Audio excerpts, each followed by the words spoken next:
रोज़ की तरह आज की सुबह भी सास की गाली और ताने से ही शुरू हुई। राधा रोज़ के झगड़े से तंग आ चुकी थी, लेकिन वो और क्या कर सकती थी। उसे तो सुनना था। वो चुपचाप सास और ससुर और पड़ोसियों के ताने सुनती और रोती। राधा की शादी राजेश के साथ 6 साल पहले हुई थी। इन 6 सालों में जिन लोगों की शादी हुई थी वे 1-2 बच्चे के माँ बाप बन गए थे, लेकिन राधा अभी तक माँ नहीं बन पाई थी। इसके चलते उसे बांझ जैसी उपाधि मिल गई थी।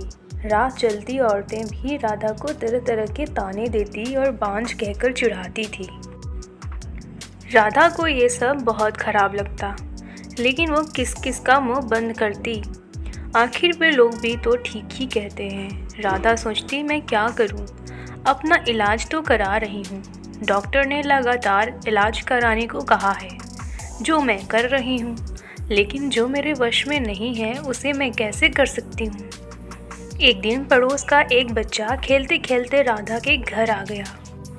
बच्चे को देख राधा ने उसे अपनी गोद में बिठा लिया और उसे प्यार से चूमने लगी। जब सास ने राधा को दूसरे के बच्चे को चूमते हुए देखा तो वह फिर बरस पड़ी।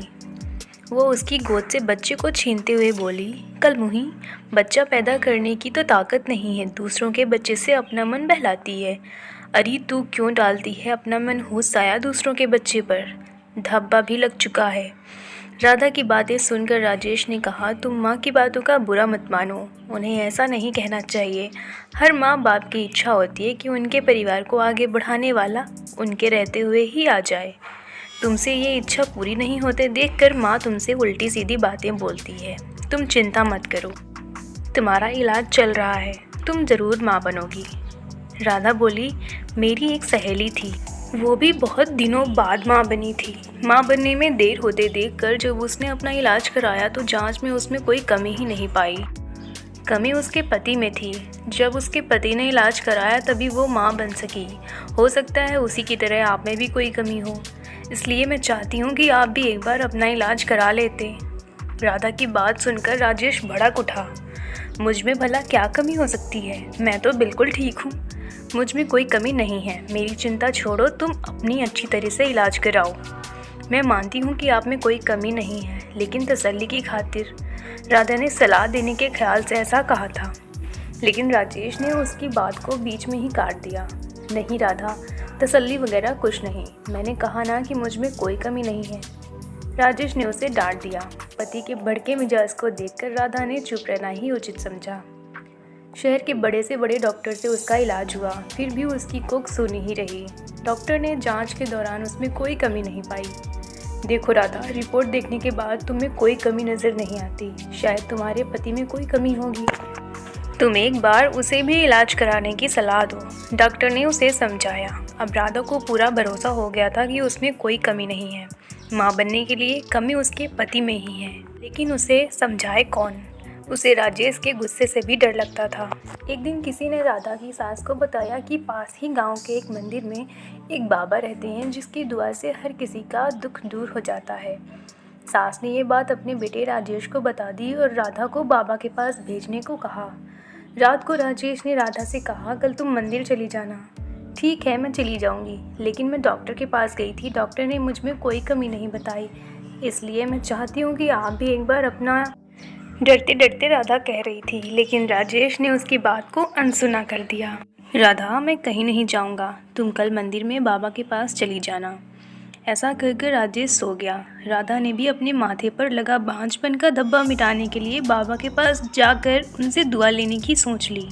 दूसरे दिन सवेरे नहा धोकर वो बाबा के पास चली गई। मंदिर में लगी भीड़ को देखकर उसे भरोसा हो गया कि वो भी बाबा की दुआ पाकर माँ बन सकती है। लेकिन बाबा के पैरों पर गिर पड़ी और कहने लगी, बाबा मेरा दुख दूर करें, मैं 6 साल से बच्चा का मुँह देखने के लिए तड़प रही हूँ।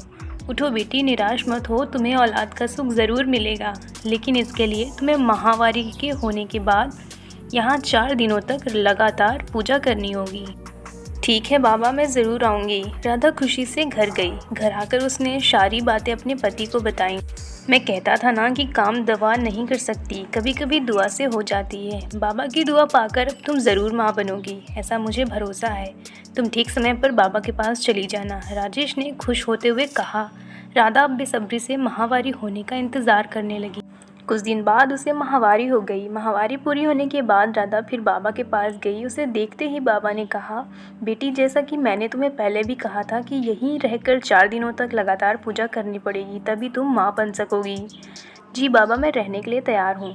राधा ने कहा, ठीक है, अभी तुम चली जाओ, रात से तुम्हारे लिए पूजा करनी शुरू करूँगा। अपनी चाल को कामयाब होते देख बाबा मन ही मन खुश होते हुए बोला। रात को बाबा ने राधा से कहा, बेटी, इस पूजा के दौरान कोई भी देवता खुश होकर तुम्हें औलाद दे सकता है। इसके लिए तुम्हें सब कुछ चुपचाप सहन करना पड़ेगा, नहीं तो तुम कभी माँ नहीं बन पाओगी। जी बाबा, मैं सब कुछ करने को तैयार हूँ, बस मुझे औलाद ही चाहिए। राधा के इतना कहने के बाद बाबा उसे एक कोठरी में ले गए, जहाँ हवन कुंड बना हुआ था। उसमें आग जल रही थी। बाबा ने उसे वहीं पर बिठा दिया और वो भी बैठकर जप करने लगा। कुछ देर तक जप करने के बाद बाबा ने कहा, राधा, देवता मुझ में समा चुके हैं, वो तुम्हें औलाद का सुख देना चाहते हैं, इसलिए तुम चुपचाप अपने बदन के सारे कपड़े उतार दो और औलाद पाने के लिए मेरे पास आ जाओ, वो तुम्हें दुआ देना चाहते हैं।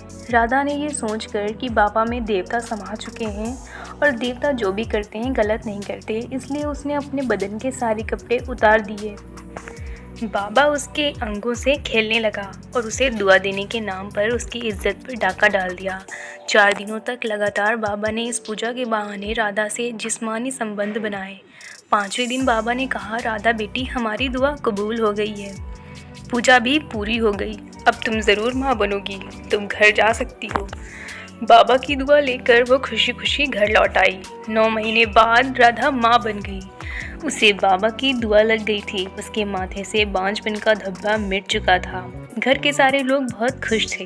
राजेश को अब पूरा यकीन हो गया था कि उसमें भी बाप बनने की ताकत है, मगर सच्चाई से सभी अनजान थे।